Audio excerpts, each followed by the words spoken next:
You're doing the math at 11 p.m. again. You make more money than your parents ever did, but retirement feels further away. Your 401k has 6 figures in it. Your salary climbs every few years, and somehow the timeline to stop working keeps moving backward. This is the moment the illusion cracks. You realize the system teaching you to work 40 years isn't a timeline, it's a cage. But the math tells a different story. Hingmei, this is Mark. Most people think retirement is determined by how much you make. They're wrong, and that wrong assumption cost them 10, 15, sometimes 20 years of freedom. Here's what's actually happening. Your retirement timeline isn't locked by your salary. It's determined by a single variable. Nobody emphasizes in financial education. It's determined by the gap between what you earn and what you spend. That gap, that's the entire game. Let me show you the collapse. If you save 10% of your income, you work 51 years. That's the standard trajectory. Most people accept this. Jump your savings rate to 20%. The timeline drops to 37 years. That's a 14-year compression. By shifting one variable, move to 50% savings. Now you're at 17 years. 17, you're not making double income, you're not getting lucky. You've simply reorganized how much of your paycheck works for your future instead of your present consumption. And if you actually push to 75% savings, you're looking at 7 years of work. 7 before most people finish paying off a car loan. Notice what just happened. The number didn't change linearly, it collapsed. The relationship between discipline and freedom is exponential, not proportional. That's what financial education doesn't teach you. But here's where the stress tightens. Most people hear 75% savings and immediately reject it. They think it means eating rice and beans while living in a studio apartment. That's the frame the system keeps you in. But the frame is wrong. This is the core psychological trap. You're comparing 75% savings to a lifestyle of deprivation when you should be comparing it to the lifestyle you're actually funding. And in most cases, that spending isn't funding happiness. It's funding the illusion of stability while undermining actual stability. Now let me introduce the invisible multiplier that makes this work. It's called the 4% rule. The rule is this.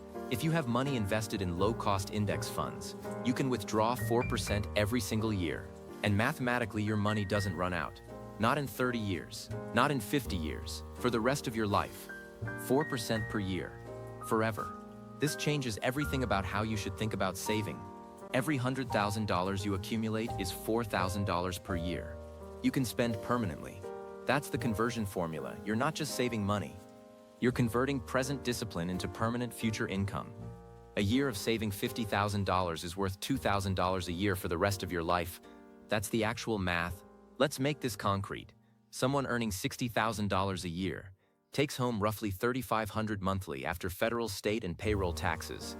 Most people see that number and feel constrained. That's all they have. They're already stretched, but that same person maxes their 401k through employer deductions and their own contributions, about $19.58 a month when the match is included. They then cut expenses that don't align with their actual values. Subscriptions running on autopay services they forgot they had, consumption framed as necessity but functioning as distraction. Another $700 a month disappears from spending and gets redirected to savings. That's $26.58 saved monthly on a $3,500 take-home. The savings rate is 76%.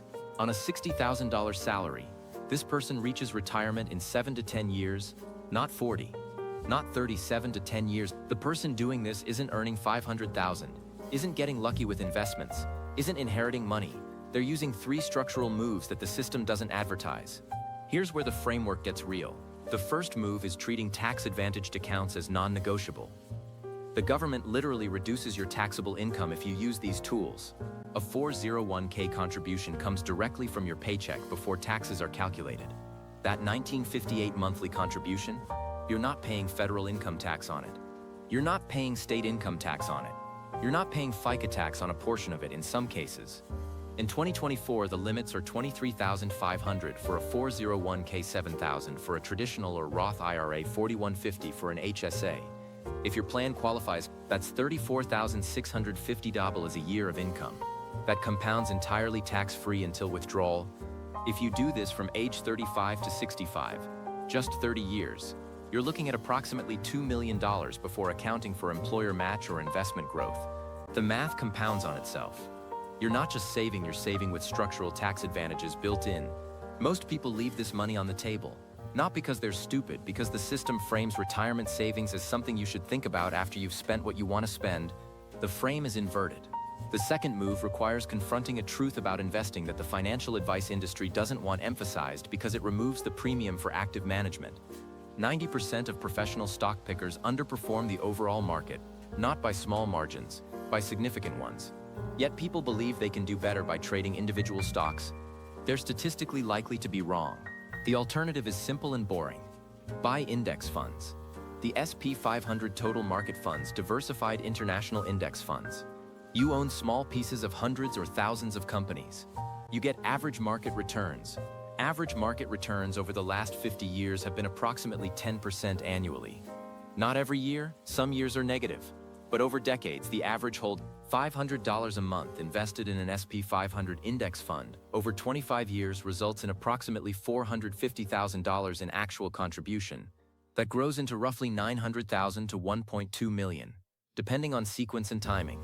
You've doubled or tripled your money without picking a single stock, without paying fees to fund managers, without timing the market, without any of the activities that feel active and intelligent but statistically make you poorer. People who retire early get rich boring. They buy index funds, and they hold them for decades. That's the entire strategy. The third move is the one that creates immediate cash flow compression but permanent psychological clarity. You eliminate expenses that extract value without adding value. This isn't about being cheap. It's about being honest about what actually improves your life. Netflix adds some entertainment. A gym membership you use 3 times a year adds nothing. A coffee subscription adds convenience and caffeine.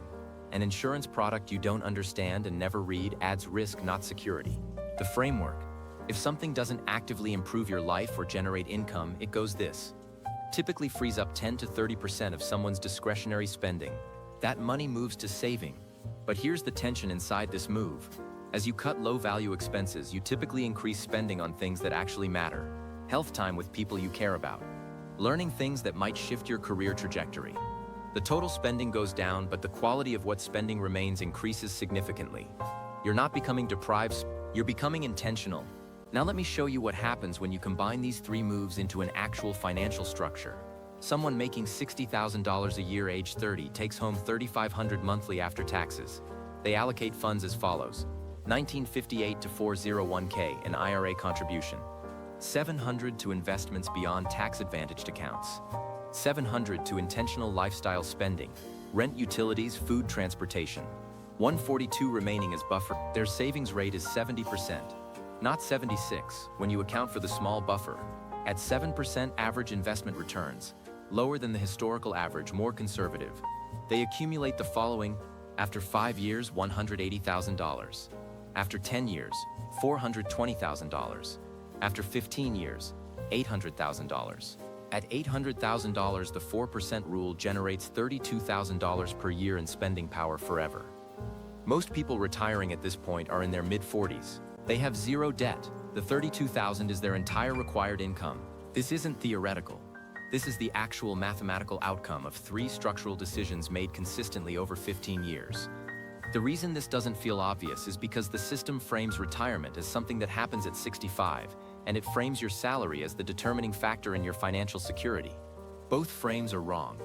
Retirement happens when your investments generate enough income to cover your spending. Your salary determines how quickly you can accumulate those investments. That's the entire difference. Most people work from 22 to 65. That's 43 years of income generation. They spend every year like they're going to work for 43 more years. By the time they're actually at 65, they've trained themselves that they need a certain lifestyle. They've normalized consumption. They've built psychological dependencies on spending patterns that feel safer than they are. The person who decides at 25 or 30 to compress this timeline is not making a different amount of money. They're making a different choice about how long that money is allowed to work for them. The system doesn't advertise this because the system benefits from you working longer. The longer you work, the more you consume to justify the work. The more you consume, the more the economy grows. The more the economy grows, the more those already positioned in assets benefit. Your extended working timeline is their extended wealth accumulation. That's not a conspiracy. It's just structural incentive alignment. Here's what actually changes your life: understanding that the 40-year work timeline is a default, not a law, and that every single variable in the retirement equation is one you can adjust. If you increase your savings rate from 20% to 50%, you don't just work 20 more years, you work 20 fewer years. The math is that direct. This is why someone earning 60,000 can retire faster than someone earning 120,000 who spends everything they make. Income is not destiny. Discipline. The final pressure point is that most people reading this will nod along, recognize the math is true, and then do nothing. They'll continue their current patterns because the friction of changing those patterns feels heavier. That's how the system maintains itself. Not through force, through inertia, but you have the math now. You have the framework. You have the actual numbers showing that 7 to 15 years is possible. Not fantasy. Pick one move this week. Increase your 401k contribution by $200. Cut one subscription, open a Roth IRA. Something. Because every month of delay costs you compound returns you genuinely cannot get back. The timeline to early retirement isn't magic, it's math. And the math is available to anyone willing to see it clearly. If this breakdown was useful, subscribe. I break down the actual structure of financial decisions, not the motivational version that sounds good but doesn't move the numbers.